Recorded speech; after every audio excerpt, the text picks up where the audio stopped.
नागपुरातील कपिलनगर पोलीस ठाण्याच्या हद्दीतील खसाळा परिसरात असलेल्या हॉटेल संगम लॉजमध्ये रविवारी रात्री 11:30 ते 12 वाजताच्या सुमारास क्षुल्लक कारणावरून झालेल्या वादातून एका रिसेप्शनिस्टवर लाकडी फळीने प्राणघातक हल्ला करण्यात आला।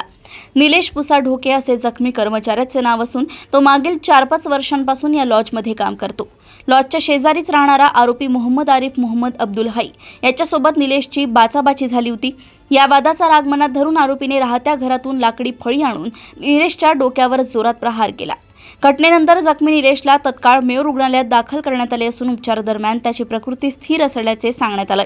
लॉजचे मालक दीपक गणभोज यांच्या फिर्यादीवरून कपिलनगर पोलिसांनी तत्परता दाखवत आरोपी मोहम्मद आरिफला तत्काळ ताब्यात घेतले असून गुन्हा दाखल केलाय। जय हिंद। पोलीस स्टेशन कपिलनगर हद्दीमध्ये रात्री 11:30 ते 12च्या दरम्यान खसाळा येथे हॉटेल संगम लॉज आहे। त्या लॉजचा जो रिसेप्शनिस्ट आहे त्याचं नाव आहे निलेश पुसा ढोके।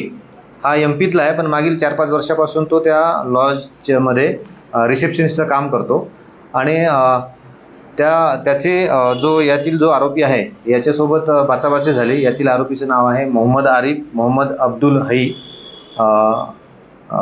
हा 28 वर्षाचा आहे। हा त्याच्या बाजूलाच खसाळ्याला राहतो।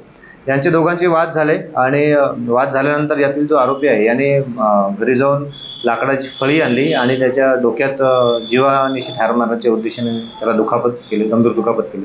त्यानंतर त्याला तात्काळ मेयो हॉस्पिटल येथे नेण्यात आले आणि त्याचं सध्या उपचार चालू आहे। त्याची प्रकृती स्थिर आहे।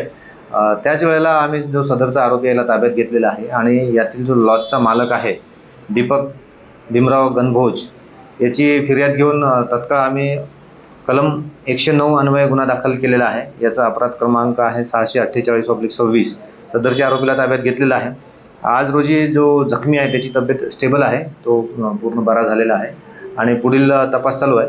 मान्य कोर्टाकडून आम्ही 2 दिवसाचा PCR घेतला होता आणि आज रोजी मान्य कोर्टासमक्ष आम्ही पेश करून परत तपासासाठी PCRची मागणी करणार आहोत।